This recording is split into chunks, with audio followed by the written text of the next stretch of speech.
Hi students, welcome all to SDK Maths and Reasoning YouTube channel. ಆತ್ಮೀಯ ವಿದ್ಯಾರ್ಥಿಗಳೇ, ಇವತ್ತಿಂದ ನಾವು ರೀಸನಿಂಗ್ ಕಾನ್ಸೆಪ್ಟ್ ಅನ್ನ ಇಲ್ಲಿ ಟೀಚ್ ಮಾಡ್ತಾ ಇದೀವಿ. ರೀಸನಿಂಗ್ ಒಳಗಡೆ ಯಾವ ಟೈಪ್ ಆಫ್ ಕ್ವೆಶ್ಚನ್ಸ್ ಬರ್ತಾವ ಅಂದ್ರೆ ಬ್ಲಡ್ ರಿಲೇಷನ್ಸ್ ಕ್ವೆಶ್ಚನ್ಸ್ ಬರ್ತತೆ, ಆಮೇಲೆ ಡಿಸ್ಟೆನ್ಸ್ ಅಂಡ್ ಡೈರೆಕ್ಷನ್ಸ್ ಪ್ರಾಬ್ಲಮ್ಸ್ ಬರ್ತಾವ, ಕ್ಲಾಕ್ ರಿಲೇಟೆಡ್ ಪ್ರಾಬ್ಲಮ್ಸ್ ಬರ್ತತಿ, ಕ್ಯಾಲೆಂಡರ್ ರಿಲೇಟೆಡ್ ಪ್ರಾಬ್ಲಮ್ಸ್ ಬರ್ತಾವ, ಆಮೇಲೆ ನಂಬರ್ ಬೇಸ್ಡ್ ರೀಸನಿಂಗ್ ಅಂತ ಬರ್ತತಿ, ಅಲ್ಫಾ ನ್ಯೂಮೆರಿಕಲ್ ಪ್ರಾಬ್ಲಮ್ಸ್ ಬರ್ತತಿ, ಸಿಟ್ಟಿಂಗ್ ಅರೇಂಜ್ಮೆಂಟ್ ಪ್ರಾಬ್ಲಮ್ಸ್ ಬರ್ತತಿ. So there are many types of topics comes under the reasoning. Okay, ನಾವು first ಈ ರೀಸನಿಂಗ್ ಅಂತಕ್ಕಂಥ ಕಾನ್ಸೆಪ್ಟ್ ಒಳಗಡೆ ವೆರಿ ಇಂಪಾರ್ಟೆಂಟ್ ಯಾವ ಟಾಪಿಕ್ ಅಪ್ಪ ಅಂದ್ರೆ ನಂಬರ್ ಬೇಸ್ಡ್ ರೀಸನಿಂಗ್ ಅಂತ ಹೇಳಿ ಬರ್ತೈತಿ. ಈ ಒಂದು ನಂಬರ್ ಬೇಸ್ಡ್ ರೀಸನಿಂಗ್ ಮೇಲೆನೆ ನಿಮ್ಮ ಒಂದು ಎಕ್ಸಾಮಿನೇಷನ್ ಒಳಗಡೆ about 25% of questions number based reasoning. 25% of questions comes under the number based reasoning. ಈ ಒಂದು ನಂಬರ್ ಬೇಸ್ಡ್ ರೀಸನಿಂಗ್ ಅಲ್ಲಿ ನೀವು ಚೆನ್ನಾಗಿ ಕಲಿತ್ರಂದ್ರೆ ಫಾರ್ ಎಕ್ಸಾಂಪಲ್ ಅಬೌಟ್ ನಿಮ್ಗೆ ರೀಸನಿಂಗ್ ಒಂದು 20 ಕ್ವಶನ್ಸ್ ಇದ್ದಂದ್ರೆ about 4 to 5 questions comes under the number based reasoning and alphanumericals ಇದ್ರ ಜೋಡೆ ಮಿಕ್ಸ್ ಆಗಿ ಬರ್ತೈತಿ. ಸೊ ನಂಬರ್ ಬೇಸ್ಡ್ ರೀಸನಿಂಗ್ ಅಂದ್ರೆ ಯಾವ್ಯಾವ ತರ ಟಾಪಿಕ್ಸ್ ಬರ್ತಾವ ಅಂದ್ರೆ for example number series problems ಅಂತ ಬರ್ತಾವ, number series problems, number series problems ಬರ್ತಾವ. ಆಮೇಲೆ ಆಡ್ ಒನ್ ಔಟ್ ಅಂತ ಹೇಳಿ ಕೇಳ್ತಾನ, ಆಡ್ ಒನ್ ಔಟ್ ಅಂತ ಕೇಳ್ತಾನ. ಆಮೇಲೆ 2 ನಂಬರ್ ರಿಲೇಷನ್ಸ್ ಪ್ರಾಬ್ಲಮ್ಸ್ ಬರ್ತಾವ, 2 ನಂಬರ್ ರಿಲೇಷನ್. ಆಮೇಲೆ ಅಲ್ಫಾ ನ್ಯೂಮೆರಿಕಲ್ಸ್ ಪ್ರಾಬ್ಲಮ್ಸ್ ಬರ್ತಾವ, ಅಲ್ಫಾ ನ್ಯೂಮೆರಿಕಲ್ ಪ್ರಾಬ್ಲಮ್ಸ್ ಬರ್ತಾವ. ಆಮೇಲೆ ನಂಬರ್ ಸೆಟ್ ಪ್ರಾಬ್ಲಮ್ಸ್ ಬರ್ತಾವ, ನಂಬರ್ ಸೆಟ್ ಪ್ರಾಬ್ಲಮ್ಸ್ ಬರ್ತಾವ. ಈ ತರನಾಗಿ ನಂಬರ್ ಬೇಸ್ಡ್ ರೀಸನಿಂಗ್ ಅಂಡರ್ ಈ ತರನಾಗಿ ಕ್ವಶನ್ಸ್ ಬರ್ತಾವ. ಫಾರ್ ಎಕ್ಸಾಂಪಲ್ ನೀವು ನಂಬರ್ ಸೀರೀಸ್ ಪ್ರಾಬ್ಲಮ್ಸ್ ಅಂದ್ರೆ ಏನ್ರಿ ಅಂದ್ರೆ ಫಾರ್ ಎಕ್ಸಾಂಪಲ್ ಒಂದು ಸೀರೀಸ್ ಕೊಟ್ಟಿರ್ತಾನವ. ಫಾರ್ ಎಕ್ಸಾಂಪಲ್ ಹೆಂಗಂದ್ರೆ 2 4 8 14 ಡ್ಯಾಶ್ ಅಂತ ಕೊಟ್ಟಿರ್ತಾನ. ಈ ಒಂದು ಸೀರೀಸ್ ಒಳಗಡೆ ನೆಕ್ಸ್ಟ್ ಬರ್ತಕ್ಕಂಥ ಸಂಖ್ಯೆಯನ್ನ ನೀವು ಫೈಂಡ್ ಔಟ್ ಮಾಡ್ರಿ ಅಂತ ಹೇಳಿ ಕೇಳಿರ್ತಾನ. ಇಲ್ಲಿ ಯಾವ ತರ ಇದನ್ನ ಫೈಂಡ್ ಔಟ್ ಮಾಡೋದು ಅಂದ್ರೆ this questions comes under the number series. ಹೌದಾ, ಈ ನಂಬರ್ ಸೀರೀಸ್ ಕೆಳಗಡೆ ಈ ತರ ಕ್ವಶನ್ಸ್ ನ ಕೇಳ್ತಾನ. ಹೌದಾ, ಇಲ್ಲಿ ಏನಾಗ್ಯದ ನೋಡ್ರಿ ಗಮನಿಸ್ರಿ, 2 4 ಆಗ್ಯದ ಅಂದ್ರೆ 2 2ನ ಕುಡ್ಸನ +2 ಮಾಡ್ಯಾನ. ಸೊ 4 ಇದ್ದಿದ್ದೆ 8 ಆಗ್ಯದ ಅಂದ್ರೆ +4 ಮಾಡ್ಯಾನ. 8 ಇದ್ದಿದ್ದೆ 14 ಆಗ್ಯದ ಅಂದ್ರೆ ಇಲ್ಲಿ ಏನ್ ಮಾಡ್ಯಾನ +6 ಮಾಡ್ಯಾನ. ಅಂದ್ರ ಎರಡೆರಡು ಸಂಖ್ಯೆನ ಜಾಸ್ತಿಯಾಗಿ ಯಾಡ್ ಮಾಡ್ಕೊಂತ ಬಂದಾನ. ಸೊ ಇಲ್ಲಿ ನೆಕ್ಸ್ಟ್ ಏನಾಗಬೇಕು, 14 ಗೆ +8 ಆಡ್ ಆಗಬೇಕು. ಅಂದ್ರ 14 + 8 ಅಂದ್ರ 22. ಸೊ ಈ ಕ್ವಶನ್ ಮಾರ್ಕ್ ಪ್ಲೇಸ್ ನಾಗ ಏನ್ ಬರ್ಬೇಕು ನಮ್ಗೆ 22. Answer for this number series is 22. So this type of questions ನ ಸೀರೀಸ್ ಒಂದು ಟಾಪಿಕ್ ಅಂಡರ್ ಈ ತರ ಕ್ವಶನ್ಸ್ ಬರ್ತಾವ. ಆಮೇಲೆ odd one out, odd one out ಅಂದ್ರ ಯಾವ ತರ ಅಂದ್ರ ಫಾರ್ ಎಕ್ಸಾಂಪಲ್ ಒಂದ್ 4 ನಂಬರ್ ಕೊಟ್ಟಿರ್ತಾನ, ಅದ್ರಾಗ ಯಾವ್ದು ಆ ಒಂದು ಗುಂಪಿಗೆ ಸೇರೋದಿಲ್ಲ ಅನ್ನೋದನ್ನ ಕೇಳಿರ್ತಾನ. ಫಾರ್ ಎಕ್ಸಾಂಪಲ್ ಈಗ 16 196 225 ಆಮೇಲೆ 13 ಈ ತರ ನಂಬರ್ಸ್ ಕೊಟ್ಟಿರ್ತಾನ. ಈ ತರ ಕೊಟ್ಟು ಅವೇನ್ ಕೇಳ್ತಾನಂದ್ರ ಈ 4 ಯಾವ್ದು ಒಂದು 3 ಒಂದ್ ತರ ಅದಾವು, ಒಂದ್ ಸಪ್ರೇಟ್ ಆಗೈತಿ, ಅದ್ ಯಾವ್ದನ್ನ ಫೈಂಡ್ ಔಟ್ ಮಾಡ್ರಿ ಅಂತೇಳಿ ಕೇಳ್ತಾನ. ಈ ಟೈಪ್ ಆಫ್ ಕ್ವಶನ್ಸ್ ಏನಂತ ಕರಿತೀವಿ ನಾವು ಆಡ್ ಒನ್ ಔಟ್ ಅಂತ ಹೇಳಿ ಕರಿತೀವಿ. ಇಲ್ಲೇನ್ರಿ ನಾವ್ ಏನ್ ಗಮನಿಸಬಹುದಂದ್ರ ಕೊಟ್ಟಂತ ಸಂಖ್ಯೆ 16 196 225 ಅಂಡ್ 13 ಅಂತೇಳಿ 4 ಸಂಖ್ಯೆಗಳನ್ನು ಕೊಟ್ಟನ. ಇದ್ರಾಗ ಈ 16 ಅನ್ನೋದನ್ನ ನಾವು ಏನಂತ ಬರಿಬಹುದು 4 ಸ್ಕ್ವೇರ್ ಅಂತ ಬರಿಬಹುದು. ಹೌದಾ, 4ರ ವರ್ಗ. ಹೌದಾ, 225 15ರ ವರ್ಗ. So these 3 R perfect squares. ಇವು ಪೂರ್ಣ ವರ್ಗ ಸಂಖ್ಯೆಗಳದಾವು. ಹೌದಾ, ಆದ್ರ 13 ಅನ್ನೋದು ಪರ್ಫೆಕ್ಟ್ ಸ್ಕ್ವೇರ್ ಅಲ್ಲ. So this is the different and these 3 are different. So ನಮ್ಗೆ ಆನ್ಸರ್ ಏನ್ರಿ 13 ಇಸ್ ದಿ ಅವರ್ ಆನ್ಸರ್. ಅಂದ್ರೆ ಇದ್ರಾಗ ಆಡ್ ಒನ್ ಔಟ್ ಯಾವ್ದು 13. So next 2 number relations problems. 2 number relations problems ಅಂದ್ರೆ ಫಾರ್ ಎಕ್ಸಾಂಪಲ್ ಕೇಳ್ತಾನ 4 is related to 17, 5 is related to 26, then 9 is related to what ಅಂತ ಈ type of questions ಅನ್ನ ಕೇಳ್ತಾನ. ಈ ಟೈಪ್ ಆಫ್ ಕ್ವಶನ್ಸ್ ಕೇಳಿದಾಗ ನಾವು ಯಾವ ತರ ಆನ್ಸರ್ ಮಾಡ್ಬೇಕಂದ್ರ ಫಸ್ಟ್ ಈ ಕೊಟ್ಟಂತ first relation and second relation ಯಾವ ತರ ಐತೆ ಅಂತ ಹೇಳಿ ನಾವು ಸ್ಟಡಿ ಮಾಡ್ಬೇಕು. ಹೌದಾ, 4 17 ಆಗ್ಬೇಕಂದ್ರೆ ಹೆಂಗ್ ಆಗ್ತತಿ? ಫಾರ್ ಎಕ್ಸಾಂಪಲ್ ನೋಡೋಣ್ರಿ, 4ನ್ನ 4 ಸಲ ಗುಣಿಸ್ರಿ, ಟ್ರೈ ಮಾಡಾಕತಿ. 4ನ್ನ 4 ಸಲ ಗುಣಿಸಿ ಅವಾಗ ಏನಾಗ್ತತಿ? 16 ಆಗ್ತತಿ. ಸೊ +1 ಅಂದ್ರ 4 × 4 = 16 +1 ಮಾಡಿದಾಗ ನಮ್ಗೆ ಏನ್ ಬಂತು? 17 ಬಂತು. ಸೊ ಅದೇ ತರ 5ನ್ನ ಮಾಡಿದಾಗ ಬರ್ತೈತೆ ನೋಡೋಣ. 5ನ್ನ ಏನಾಗ್ಬೇಕ? 26 ಬರ್ಬೇಕಾ? ಸೊ 5ನ್ನ 4 ಟೈಮ್ಸ್ ಗುಣಿಸ್ರಿ, +1 ಮಾಡೋಣ ಅಂದ್ರೆ 5 × 4 = 20 +1 21 ಬಂತು. ಸೊ 26 ಬರ್ಬೇಕು. So this relation is not satisfied ಅಂದ್ರೆ ನಾವು ಮತ್ತೆ ಇನ್ನೊಂದು ಬೇರೆ ರಿಲೇಷನ್ ಕಂಡುಹಿಡಿಬೇಕು. ಬೇರೆ ರಿಲೇಷನ್ ಅಂದ್ರೆ ಯಾವ ತರ ಕಂಡುಹಿಡಿಯೋದು? ಸೊ ನಾವು ಬೇರೆ ರಿಲೇಷನ್ ನ ಫೈಂಡ್ ಔಟ್ ಮಾಡಬಹುದು. ಅಂದ್ರೆ ಈಗ 4 4ರ ವರ್ಗ 16 4² +1 ಹೌದಾ? ಇದು 4ರ ವರ್ಗ 16 +1 ಅಂತ ಕರಿಬೋದಾ? ಇದನ್ನ 4² = 16 +1 16 +1 17 ಆಯ್ತು. ಇಲ್ಲಿ ನೋಡ್ರಿ ಅದೇ 5² +1 ಅಂದ್ರೆ 5ರ ವರ್ಗ 25 +1 ಅಂದ್ರೆ ಏನಾಯ್ತ್ರಿ? 26 ಐತೆ. ಸೊ ರಿಲೇಷನ್ ಎರಡು ಕಡೆ ಹೊಂದತಿ. ಸೊ ನಾವೇನ್ ಮಾಡ್ಬೇಕ ಅಂದ್ರೆ ಇಲ್ಲಿ ರಿಲೇಷನ್ ಏನೈತಿ? n ಈಸ್ ಬಿಕಮಿಂಗ್ n² +1 ಹೌದಾ? 4 ಏನಾಗಕತ್ತೈತಿ? 4² +1 ಆಗಕತ್ತೈತಿ ಹೌದಾ? ಇಲ್ಲಿ 5 ಏನಾಗಕತ್ತೈತಿ? 5² +1 ಆಗತ್ತೆ 26 ಆಗತ್ತೆ. ಸೊ ಇಲ್ಲಿ ರಿಲೇಷನ್ ಏನ್ ಬಂತು? n ಈಸ್ ಬಿಕಮಿಂಗ್ n² +1 ಅಂದ್ರ ಈ 9 ಇದ್ದಕ್ಕೆ ಏನಂತ ಆನ್ಸರ್ ಬರೀಬೇಕ್ರಿ? 9 becomes 9² +1 ಅಂದ್ರೆ 9² is 81 +1. The answer becomes 82. ಈ ಜಗದಾಗ ಏನ್ ಬರ್ತೈತ್ರಿ? 82. In the place of question mark we got 82. So these type of relations are asked in the number based reasoning. ಹೌದಾ? ಈ ತರನಾದ 2 number relations problems ಬರ್ತೈತಿ. Next alpha numeric problems. Alpha numeric problems ಅಂದ್ರ ಈಗ alphabetic series ಅಂತ English ಒಳಗಡೆ ಅದಾವ. ಯಾವುದು? 26 letters ಅದಾವ. A B C D up to Z ವರೆಗೆ A to Z ಎಷ್ಟು ಅದಾವು? 26 ಲೆಟರ್ಸ್ ಅದಾವ. ಹೌದಾ?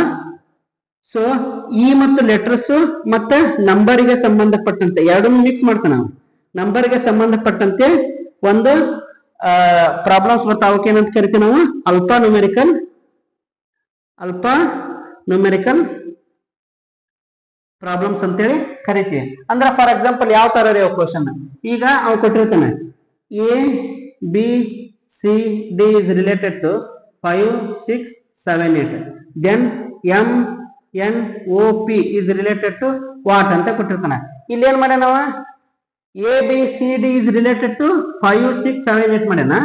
M N O P related to what ಅಂತ ಕೇನ. ಅಂದ್ರ ಇಲ್ಲಿ ನಾರ್ಮಲ್ ಆಗಿ ಯಾವ ತರ ಇರ್ತಾವ ಅಂದ್ರ ಪ್ಲೇಸ್ ವ್ಯಾಲ್ಯೂ ಮ್ಯಾಗ ಕ್ವಶನ್ಸ್ ಬಂದಿರ್ತಾವ. ಈಗ ನಾವು A to Z ಹೋದಾಗ for example A B C D E F G H ಈ ತರ ಹೋದಾಗ ನಾವು ಪ್ಲೇಸ್ ವ್ಯಾಲ್ಯೂ ಅಂತ ಕರಿತೀವಿ.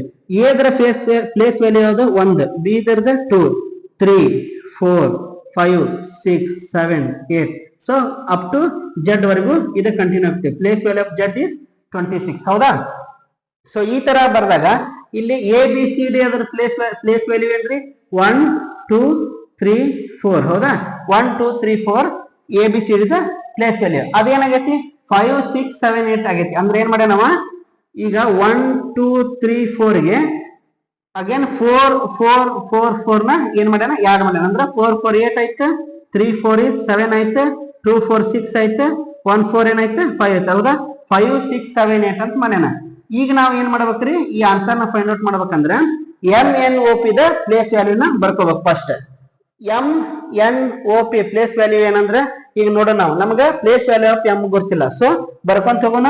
M ದ ಪ್ಲೇಸ್ ವ್ಯಾಲ್ಯೂ ಕಂಡು ಹಿಡಿಬೇಕು ನಾವು. So G H I J K L M N O ಸಾಕ. ಈಗ ನೋಡ್ರಿ I the H the 8 I the 9 J the 10 11 for K 12 13 14 15 so next P ಬರೋದು 16 ಹೌದಾ? So M the place value ಎಷ್ಟ್ರಿ? 13 ಹೌದಾ? ಅಂದ್ರ M N O P ಏನಾಗ್ತದ? 13 14 15 16 so ಅದೇನಾಗ್ಬೇಕು? ಈ ಪ್ರತಿಯೊಂದು ಸಂಖ್ಯೆಗೆ ಏನ್ ಮಾಡ್ಯಾನವ? ಇಲ್ಲಿ 5ನ್ನ 4ನ್ನ ಯಾಡ್ ಮಾಡ್ಯಾನ. ಅಂದ್ರೆ 13 14 15 16 ನಾವೇನ್ ಮಾಡ್ಬೇಕು +4 +4 +4 +4 ಮಾಡ್ಬೇಕು ಅಂದ್ರೆ ಏನಾಗ್ತದೆ ನಮ್ಗೆ 20 19 18 17 ಸೊ ನಮ್ಗೆ ಆನ್ಸರ್ ಏನ್ ಬರ್ಬೇಕ್ರಿ 17181920 is the answer for this. In the question mark place ಏನು ಬರಬೇಕು 17 18 19 20. ಸೊ ಈ ತರನಾದಂತ ಅಲ್ಫಾ ನ್ಯೂಮೆರಿಕಲ್ ಬೇಸ್ಡ್ ಕ್ವಶನ್ಸ್ ಅನ್ನ ಕೇಳ್ತಾರೆ. ಸೊ ಇದಕ್ಕೆ ನಾವು ABCD ಪ್ಲೇಸ್ ವ್ಯಾಲ್ಯೂಸ್ ಅನ್ನ ನೆನಪಿಟ್ಕೋಬೇಕು. ಸೊ ಇದು ಅಲ್ಫಾ ನ್ಯೂಮೆರಿಕಲ್ ಕಾನ್ಸೆಪ್ಟ್ ಬಹಳ ದೊಡ್ಡ ಕಾನ್ಸೆಪ್ಟ್ ಐತಿ. ಸೊ ನಾವು ಒಂದು ಸಪರೇಟ್ ಕ್ಲಾಸ್ ಒಳಗಡೆ ಈ ಅಲ್ಫಾ ನ್ಯೂಮೆರಿಕಲ್ ಕಾನ್ಸೆಪ್ಟ್ ಬಗ್ಗೆ ತಿಳಿಸ್ಕೊಡ್ತೀನಿ. ಓಕೆನಾ? So these type of number based reasonings ನಮ್ಮ SSC RRB ಆಮೇಲೆ ಬ್ಯಾಂಕಿಂಗ್ ಎಕ್ಸಾಮ್ಸ್ ಒಳಗಡೆ ಕೇಳ್ತಾರ. So next number set problems. Number set problems ಅಂದ್ರೆ ಏನ್ರಿ? ಫಾರ್ ಎಕ್ಸಾಂಪಲ್ ಒಂದು ಸೆಟ್ ಕೊಟ್ಟಿರ್ತಾನೆ. ಒಂದು ಸೆಟ್ ಅಂದ್ರೆ ಒಂದು ಗುಂಪು ಕೊಟ್ಟಿರ್ತಾನೆ. ಈಗ 2 4 8 ಇದೊಂದು ಸೆಟ್ ಕೊಟ್ಟ ನಾವು. ಆಮೇಲೆ ಈ ತರ ಕೊಟ್ಟಿರ್ತಾನೆ 4 16 64 ಈ ತರ ಕೊಟ್ಟಿರ್ತಾನೆ. ನೆಕ್ಸ್ಟ್ ಏನ್ ಕೊಟ್ಟಿರ್ತಾನ ಒಂದು ಕ್ವಶನ್ ಏನ್ ಕೊಟ್ಟಿರ್ತಾನ ಅಂದ್ರೆ 6 36 ಡ್ಯಾಶ್ ಅಂತ ಕೊಟ್ಟಿರ್ತಾನೆ. ಹೌದಾ? ಈಗ ಈ ಎರಡು ನಂಬರ್ ಸೆಟ್ ನ ರಿಲೇಷನ್ ನಾವು ಫಸ್ಟ್ ಅನಲೈಸ್ ಮಾಡ್ಬೇಕು. Then we can find the value of this. So ನಾವು ಇಲ್ಲಿ ಎರಡು ಸೆಟ್ ನ ಗಮನಿಸ್ರಿ. ಏನಾಗ್ಯದ ಎರಡನ್ನ ಎರಡು ತರ ಗುಣಿಸಿದಾನ. 2 2 4 4ನ ಮತ್ತೆ 2ರಿಂದ ಗುಣಿಸಿದಾನ. 4 2 8. ಓಕೆ, ಇದು ಒಂದು ರಿಲೇಷನ್ ಏನೋ ಕಂಡುಹಿಡಿದ ನಾವು. ಇಲ್ಲಿ ನೋಡ್ರಿ 4ನ್ನ 2 ಸಲ ಗುಣಿಸಿದಾಗ 16 ಬರತ್ತಿಲ್ಲ, ನಮ್ಗೆ 8 ಬರ್ಬೇಕು, 16 ಬರಕತ್ತೈತಿ. ಸೊ ಇಲ್ಲಿ ಫೈಂಡ್ ಮಾಡಿದಂತ ರಿಲೇಷನ್ ಈ ಫೈಂಡ್ ಮಾಡಿದಂತ ರಿಲೇಷನ್ ಹೊಂದ್ತಾ ಇಲ್ಲ. ಸೊ ನಮ್ಗೆ ಎರಡಿಗೂ ಒಂದ ಟೈಪ್ ಆಫ್ ರಿಲೇಷನ್ಸ್ ಬರ್ಬೇಕು. So this relation is not satisfied. ಏನ್ ಮಾಡ್ಯಾನ? ಇನ್ನೊಂದರ ಮಾತು ಥಿಂಕ್ ಮಾಡ್ರಿ. ಇಲ್ಲಿ ಏನ್ ಮಾಡ್ಯಾನ? 2ರ ವರ್ಗ ಮಾಡ್ಯಾನ. 2 ಸ್ಕ್ವೇರ್ ಮಾಡ್ಯಾನ ಅಂದ್ರೆ 2 ಸ್ಕ್ವೇರ್ ಇಸ್ 4. ಆಮೇಲೆ 2 ಕ್ಯೂಬ್ ಮಾಡ್ಯಾನ. ನೆಕ್ಸ್ಟ್ ಏನ್ ಮಾಡ್ಯಾನ? 2 ಕ್ಯೂಬ್ ಮಾಡ್ಯಾನ ಅಂದ್ರೆ this is 2, this is 2 square, this is 2 cube ಅಂದ್ರೆ ಇದು 2, ಇದ್ರ 2ರ ವರ್ಗ, ಇದು 2ರ ಘನ ಮಾಡ್ಯಾನ. ಇಲ್ಲಿ ಹಂಗೈತೆ ನೋಡ್ರಿ 4 square is 4 into 4 is 16. So it holds good for 4 square. Next 64 ಏನಾಗೈತೆ ನೋಡ್ರಿ 4 ಕ್ಯೂಬ್ ಆಗ್ಯದ ನೋಡ್ರಿ. 4 into 4 into 4 4 4 16 16 4 64. So it holds good for 4 cube. ಹೌದಾ? 64 ಆಯ್ತು. ನೆಕ್ಸ್ಟ್ ಅಂದ್ರ ನಮ್ಮ ರಿಲೇಷನ್ ಏನೈತೆ ಅಂದ್ರ ರಿಲೇಷನ್ ಏನೈತಿ n square n cube. This is the relation. So ನಾವಿಲ್ಲಿ ಈ ಕ್ವಶನ್ಸ್ ಹೆಂಗ್ ಫೈಂಡ್ ಔಟ್ ಮಾಡ್ಬೋದು ಅಂದ್ರೆ 6 ಸ್ಕ್ವೇರ್. ಹೌದಾ? ಇಲ್ಲಿ 6 ಸ್ಕ್ವೇರ್ ಐತಿ, 6 ಕ್ಯೂಬ್ ಬರ್ಬೇಕು. ಹೌದಾ? 6 ಕ್ಯೂಬ್ ಅಂದ್ರೆ ಏನ್ರಿ 6 into 6 into 6 6 into 6 is 36 into 6 ಮಾಡ್ಬೇಕು. 6 ಆರ್ಲೆ 36, 6 ಮೂರ್ಲೆ 18, 3 21. ಸೊ ನಮ್ಗೆ ಆನ್ಸರ್ ಏನ್ ಬರ್ಬೇಕ್ರಿ? ಆನ್ಸರ್ ಏನ್ ಬರ್ಬೇಕ್ರಿ? 216 is the answer. So these type of set problems are asked under the number based reasoning. ಹೌದಾ? ಸೊ ಈ ಎಲ್ಲಾ ತರದ ಕ್ವಶನ್ಸ್ ನಾವು ಪ್ರಾಕ್ಟೀಸ್ ಮಾಡೋದ್ರಿಂದ ಅಬೌಟ್ 20% ಆಫ್ ರೀಸನಿಂಗ್ ಟಾಪಿಕ್ ಅನ್ನ ನಾವು ಇಲ್ಲಿ ಕಂಪ್ಲೀಟ್ ಮಾಡ್ದಂಗ. ನಾವು ನಂಬರ್ ಬೇಸ್ಡ್ ರೀಸನಿಂಗ್ ಅನ್ನ ಚೆನ್ನಾಗಿ ಕಲಿತ್ ಬಿಟ್ವಿ ಅಂದ್ರೆ ನಿಮಗೆ 20% ಆಫ್ ಮಾರ್ಕ್ಸ್ ನಿಮ್ಗೆ ಆಲ್ರೆಡಿ ಸಿಕ್ಕಲ್ಲ. ಸೊ ಈ ತರನಾದಂತ ಕ್ವಶನ್ಸ್ ನಾವು ಸಾಲ್ವ್ ಮಾಡ್ಬೇಕಂದ್ರೆ ನಮಗ ನಂಬರ್ ಬಗ್ಗೆ ಬಹಳ ಚೆನ್ನಾಗಿ ನಾವು ತಿಳ್ಕೊಂಡಿರ್ಬೇಕು. ಹೌದಾ? ನಾವು ನಂಬರ್ ಬಗ್ಗೆ ತಿಳ್ಕೊಬೇಕಂದ್ರೆ ನಾವು ಯಾವ್ಯಾವ ತರ ಕ್ವಶನ್ಸ್ ಬರ್ತಾವ ಅನ್ನೋದನ್ನ ಅನಲೈಸ್ ಮಾಡಿದಾಗ ನಮಗ್ ತಿಳಿದು ಬರೋದು ಏನಂದ್ರೆ ಕ್ವಶನ್. ಸೊ ನಾವ್ ಈ ನಂಬರ್ ಬೇಸ್ಡ್ ರೀಸನಿಂಗ್ ಅಲ್ಲೇ ಕ್ವಶನ್ಸ್ ನ ಸಾಲ್ವ್ ಮಾಡ್ಬೇಕಂದ್ರೆ ಬೇಸಿಕಲಿ ನಾವು ಯಾವ್ಯಾವ ಕಾನ್ಸೆಪ್ಟ್ ನ ತಿಳ್ಕೊಂಡಿರ್ಬೇಕು. First square of a number ನ ತಿಳ್ಕೊಬೇಕು. ಸ್ಕ್ವೇರ್ ಆಫ್ ನಂಬರ್ಸ್ ಅಂದ್ರ ನಂಬರ್ನ ವರ್ಗವನ್ನ ಅಂದ್ರ about 1 to 30 numbers the square ಅನ್ನು ತಿಳ್ಕೋಬೇಕು. Cube of numbers about 1 to 10 ನಮಗ ಸಂಖ್ಯೆಯ ಘನ ಗುರ್ತಿರ್ಬೇಕು. ಆಮೇಲೆ ಪ್ರೈಮ್ ನಂಬರ್ ಮ್ಯಾಗ ಕ್ವಶನ್ಸ್ ಕೇಳ್ತಾನ. ಪ್ರೈಮ್ ನಂಬರ್ ಮೇಲೆ ಕ್ವಶನ್ಸ್ ಕೇಳ್ತಾನ. ಆಮೇಲೆ ಡಿಜಿಟಲ್ ಸಮ್ ಮೇಲೆ ಕ್ವಶನ್ ಫಾರ್ಮೇಶನ್ ಆಗಿರ್ತಾವ. ಆಮೇಲೆ simple addition subtraction multiplication and division. Simple addition subtraction multiplication ಮತ್ತೆ ಡಿವಿಷನ್ ಮೇಲೆ ಕ್ವಶನ್ಸ್ ಕೇಳ್ತಾನೆ. ಸೊ ನಾವಿಲ್ಲಿ ಸ್ಕ್ವೇರ್ ಆಫ್ ಎ ನಂಬರ್ ನ ತಿಳ್ಕೊಬೇಕು. ಅಬೌಟ್ ನಮ್ಗೆ 1 ರಿಂದ 30ರವರೆಗಿನ ವರ್ಗ ಸಂಖ್ಯೆಗಳು ಗುರ್ತಿರ್ಬೇಕು. ಅಬೌಟ್ 1 ರಿಂದ 10ರವರೆಗಿನ ಘನ ಸಂಖ್ಯೆಗಳು ಗುರ್ತಿರ್ಬೇಕು. ಆಮೇಲೆ ಪ್ರೈಮ್ ನಂಬರ್ ಅಂತ ಗುರ್ತಿರ್ಬೇಕು. ಪ್ರೈಮ್ ನಂಬರ್ ಅಂದ್ರೆ ಏನ್ರಿ? ಯಾವ ಸಂಖ್ಯೆ ಕೇವಲ 1 ಮತ್ತು ಅದೇ ಸಂಖ್ಯೆಯಿಂದ ಮಾತ್ರ ಭಾಗ ಹೋಗುವಂತ ಸಂಖ್ಯೆಯನ್ನ ಪ್ರೈಮ್ ನಂಬರ್ ಅಂತ ಕರಿತೀವಿ. ಫಾರ್ ಎಕ್ಸಾಂಪಲ್ 7 1 ಮತ್ತು 7 ಇಂದ ಅಷ್ಟ ಭಾಗ ಹೋಗ್ತತಿ. ಅದ 8 ನೋಡ್ರಿ, 1 ರಿಂದ ಭಾಗ ಹೋಗ್ತತಿ, 2 ರಿಂದ ಭಾಗ ಹೋಗ್ತತಿ, 4 ರಿಂದ ಭಾಗ ಹೋಗ್ತತಿ, 8 ರಿಂದ ಭಾಗ ಹೋಗ್ತತಿ. ಇದು ಪ್ರೈಮ್ ನಂಬರ್ ಅಲ್ಲ. 7 is a prime number because ಇದು 1 ಮತ್ತು 7 ರಿಂದ ಭಾಗ ಹೋಗ್ತತಿ. Next 5 is a prime number. ಇದು 1 ಮತ್ತು 5 ರಿಂದ ಅಷ್ಟ ಭಾಗ ಹೋಗ್ತತಿ. ಆಮೇಲೆ 9 ಪ್ರೈಮ್ ನಂಬರ್ ಅನ್ರಿ, ನೋಡೋಣ. ಇದು 1 ರಿಂದ ಭಾಗ ಹೋಗ್ತತಿ, 3 ರಿಂದ ಭಾಗ ಹೋಗ್ತತಿ, 9 ರಿಂದ ಭಾಗ ಹೋಗ್ತತಿ. ಇದು ಪ್ರೈಮ್ ನಂಬರ್ ಅಲ್ಲ. 5 ಪ್ರೈಮ್ ನಂಬರ್. ಯಾವ್ಯಾವ ನಂಬರ್ ಕೇವಲ 1 ಮತ್ತು ಅದೇ ಸಂಖ್ಯೆಯಿಂದ ಭಾಗ ಹೋಗ್ತಿರ್ತಲ್ಲ ಅಂತ ನಂಬರ್ಸ್ ಅನ್ನ ಪ್ರೈಮ್ ನಂಬರ್ಸ್ ಅಂತೇಳಿ ನಾವು ಕರಿತೀವಿ. ಆಮೇಲೆ ನಾವು ಡಿಜಿಟಲ್ ಸಮ್ ಅನ್ನ ತಿಳ್ಕೊಬಹುದು. ಡಿಜಿಟಲ್ ಸಮ್ ಅಂದ್ರೆ ಏನ್ರಿ? ಫಾರ್ ಎಕ್ಸಾಂಪಲ್ 5 3 1 4 ಅಂತ ಈ ತರ ಒಂದ್ ಸಂಖ್ಯೆ ಅಂತ ತಿಳ್ಕೊರಿ. ಇದು ಡಿಜಿಟಲ್ ಸಮ್ ಏನಾಗ್ತದಂದ್ರ ಎಲ್ಲಾ ಡಿಜಿಟ್ಸ್ ನ ಯಾಡ್ ಮಾಡೋದು. 5 ಪ್ಲಸ್ 3 ಪ್ಲಸ್ 1 ಪ್ಲಸ್ 4 ಏನಾಗ್ತತ್ರಿ? 5 3 8, 8 1 9, 9 4 10. Digital sum based on concept ನಾಗ ಕ್ವಶನ್ ಫಾರ್ಮೇಶನ್ ಆಗಿರುತ್ತೆ. ಆಮೇಲೆ simple addition subtraction multiplication division ಅಂದ್ರೆ ಈಗ ಕೊಟ್ಟಿರ್ತಾನ 4 9 ಆಗತೈತಿ, 5 10 ಆಗತೈತಿ ಅಂದ್ರೆ 11 ಬಿಕಮ್ಸ್ ವಾಟ್? ಇಲ್ಲಿ ಏನ್ ಮಾಡ್ಯಾನ? ಸಿಂಪಲ್ 5 ನ ಯಾಡ್ ಮಾಡಿದಾನೆ. So 11 becomes what? 11 plus 5 that is 16. So ಈ ತರ ಕ್ವಶನ್ಸ್ ಫಾರ್ಮ್ ಆಗಿರ್ತಾವ ಸಮಟೈಮ್ಸ್. ಆಮೇಲೆ multiplication problems sometimes 7 is become 63, 9 is become 81, what is 10 is become ಅಂತ ಕೇಳ್ತಾನ. ಅಂದ್ರ 7 63 ಆಗತೈತಿ, 9 81 ಆಗತೈತಿ, 10 ಏನಾಗತಿ ಅಂದ್ರೆ 7ನ್ನ 9 ಇಂದ ಗುಣಿಸನ, 9ನ್ನ 9 ಇಂದ ಗುಣಿಸನ, 10ನ್ನ 9 ಇಂದ ಗುಣಿಸಿದಾಗ 90 ಬರ್ತದೆ. So these type of problems comes under the number based on reasoning. ಈ ನಾವು ನಂಬರ್ ಬೇಸ್ಡ್ ಆನ್ ರೀಸನಿಂಗ್ ಹೋಗ್ಬೇಕಂದ್ರೆ ನಾವು square of a number about up to 1 to 30 ವರೆಗೂ ಗೊತ್ತಿರಬೇಕು. ಆಮೇಲೆ cube of a number about 1 to 10 ವರೆಗೂ ಗೊತ್ತಿರಬೇಕು. ಆಮೇಲೆ ಪ್ರೈಮ್ ನಂಬರ್ ನಮಗೆ 1 ರಿಂದ 100ರವರೆಗಿನ ಪ್ರೈಮ್ ನಂಬರ್ಸ್ ಬೇಸಿಕ್ ಐಡಿಯಾ ಇರಬೇಕು. 1 ರಿಂದ 50ರೊಳಗೆ ನಮ್ಮ ಟೋಟಲ್ ಪ್ರೈಮ್ ನಂಬರ್ಸ್ ಎಷ್ಟು ಅದಾವ ಅಂದ್ರೆ 15 ಪ್ರೈಮ್ ನಂಬರ್ ಅದಾವ. 1 ರಿಂದ 100ರವರೆಗೆ ನಮ್ ಟೋಟಲ್ 25 ಪ್ರೈಮ್ ನಂಬರ್ಸ್ ಅದಾವ. So these prime number logical ಗೊತ್ತಿರ್ಬೇಕು, ಡಿಜಿಟಲ್ ಸಮ್ ಐಡಿಯಾ ಇರಬೇಕು. ಆಮೇಲೆ simple addition subtraction multiplication division ಅನ್ನ ನಾವು ಕೆಲವು ಸತಿ ನಾವು ಇದರ logical based reasoning, number based reasoning ಒಳಗಡೆ ನಾವು ಈ ಆಪರೇಷನ್ ಪರ್ಫಾರ್ಮ್ ಮಾಡುವಂತ ಸಂದರ್ಭಗಳು ಬರ್ತತಿ.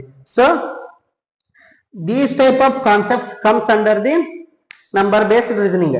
ಹೌದಾ? ಈ ನಂಬರ್ ಬೇಸ್ಡ್ ರೀಸನಿಂಗ್ ಅನ್ನ ನಾವು ಸರಿಯಾಗಿ ಅರ್ಥ ಮಾಡ್ಕೊಂಡ್ವಿ ಅಂದ್ರೆ ನಾವು ನಂಬರ್ ಸೀರೀಸ್ ರಿಲೇಟೆಡ್ ಪ್ರಾಬ್ಲಮ್ಸ್ ನ ಸಾಲ್ವ್ ಮಾಡಬಹುದು, ಆಡ್ ಒನ್ ಔಟ್ ಪ್ರಾಬ್ಲಮ್ಸ್ ನ ಸಾಲ್ವ್ ಮಾಡಬಹುದು, 2 ನಂಬರ್ ರಿಲೇಷನ್ ಪ್ರಾಬ್ಲಮ್ಸ್ ನ ಸಾಲ್ವ್ ಮಾಡಬಹುದು, alphanumeric and number set. ಈ 5 ತರನಾದ ಕ್ವಶನ್ಸ್ ಅನ್ನ ನಾವು ಸಾಲ್ವ್ ಮಾಡಬಹುದು. So about 20% of reasoning session ಏನಿರ್ತೈತಲ್ಲ, ಸೆಷನ್ ಒಳಗ ನಿಮ್ಗೆ 20% of questions number based reasoning ಒಳಗಡೆ ಬರ್ತಾವ. 20% ಆಫ್ ಕ್ವಶನ್ಸ್ ಏನ್ ಬರ್ತಾವ? ನಂಬರ್ ಬೇಸ್ಡ್ ರೀಸನಿಂಗ್ ಆಧಾರದ ಮೇಲೆ ಬರ್ತಾವ. ಹೌದಾ? ನಿಮ್ ಫಾರ್ ಎಕ್ಸಾಂಪಲ್ 25 ಕ್ವಶನ್ಸ್ ಇತ್ತು ಅಂತ ತಿಳ್ಕೊರಿ. ಈಗ SSC CGL ಟೈರ್ ಅಂದಾಗ ರೀಸನಿಂಗ್ ನಾಗ 25 ಕ್ವಶನ್ಸ್ ಇರ್ತಾವ. ಅದ್ರಾಗ ಅಬೌಟ್ 5 ಕ್ವಶನ್ಸ್ ಏನಿರ್ತತಿ ಈ ನಂಬರ್ ಬೇಸ್ಡ್ ರೀಸನಿಂಗ್ ಮೇಲೆ ಇರ್ತಾವ. ನಾವು ಈ ನಂಬರ್ ಬೇಸ್ಡ್ ರೀಸನಿಂಗ್ ನ ಚೆನ್ನಾಗಿ ಅರ್ಥ ಮಾಡ್ಕೊಂಡ್ರೆ ಈ 5 ಕ್ವಶನ್ ಅನ್ನ ಸರಳವಾಗಿ ನಾವು ಸಾಲ್ವ್ ಮಾಡಬಹುದು. ಸೊ ಈ ಒಂದು ನಾವು ನಂಬರ್ ಬಿಟ್ವೀನ್ ರಿಲೇಷನ್ಸ್ ನ ತಿಳ್ಕೊಳ್ಳೋದ್ರಿಂದ ನಾವು 5 ತರವಾದ ಕ್ವಶನ್ಸ್ ನ ಸಾಲ್ವ್ ಮಾಡಬಹುದು. ನಾವು ಬ್ಲಡ್ ರಿಲೇಷನ್ ಓದಿದ್ವಿ ಅಂತ ತಿಳ್ಕೊಳ್ಳಿ. ಫಾರ್ ಎಕ್ಸಾಂಪಲ್ ಬ್ಲಡ್ ರಿಲೇಷನ್ ಓದಿದಾಗ ನಾವು ಒಂದೇ ಕ್ವಶನ್ ಅಟೆಂಡ್ ಮಾಡ್ತೀವಲ್ಲ, ಒಂದೇ ಕ್ವಶನ್ ಕೇಳ್ತಾನ ಅದೊಂದೇ ಅಟೆಂಡ್ ಮಾಡಕ್ ಆಗ್ತದೆ ನಾವು. ಬಟ್ ಇಲ್ಲಿ ನಾವು ನಂಬರ್ ಬಗ್ಗೆ ಇದೆಲ್ಲ ತಿಳ್ಕೊಂಡ್ವಿ ಅಂತಂದ್ರೆ ಸೊ ನಾವು 5 ತರನಾದ ಕ್ವಶನ್ಸ್ ನ ಸಾಲ್ವ್ ಮಾಡಬಹುದು. ಸೊ ಇದನ್ನ ನಾವು ಚೆನ್ನಾಗಿ ಅರ್ಥ ಮಾಡ್ಕೊಳ್ಳೋದ್ರಿಂದ ನಮಗಿಲ್ಲಿ ಅಬೌಟ್ 20% ಆಫ್ ಮಾರ್ಕ್ಸ್ ನಮ್ಗೆ ಇಲ್ಲಿ ಬಂದ್ಬಿಡ್ತದೆ. ಸೊ ನಾವು 1ರಿಂದ 30ರವರೆಗೆ ಸ್ಕ್ವೇರ್ ನೆನಪಿಡ್ಬೇಕು, 1ರಿಂದ 10ರವರೆಗಿನ ಕ್ಯೂಬ್ ನೆನಪಿಡ್ಬೇಕು. ಸೊ ನಮ್ ಪ್ರೈಮ್ ನಂಬರ್ ಐಡಿಯಾ ಬೇಕು, ಡಿಜಿಟಲ್ ಸಮ್ ಇದೆಲ್ಲ ಐಡಿಯಾ ಬೇಕು. ಸೊ ನಾವು ಇನ್ನೂ ಸ್ವಲ್ಪ ಟ್ರಿಕ್ಸ್ ನ ಕಲಿತೀವಿ. So number based on tricks ಹೇಳ್ಕೊಡ್ತೀವಿ. So that tricks are useful for you to calculate fast. ಆಮೇಲೆ ಒಂದಿಷ್ಟು ಸ್ಕ್ವೇರ್ ನಂಬರ್ಸ್ ಯಾವ ತರ ಕ್ಯಾಲ್ಕುಲೇಟ್ ಮಾಡ್ಬೋದು, ಆಮೇಲೆ ಡಿವಿಸಿಬಿಲಿಟಿ ಅಂತಕ್ಕಂಥ ರೂಲ್ ಅನ್ನ ಕಲ್ಕೊಂತೀವಿ. So those all things will help you for solving the problems. Okay, we will continue from next classes.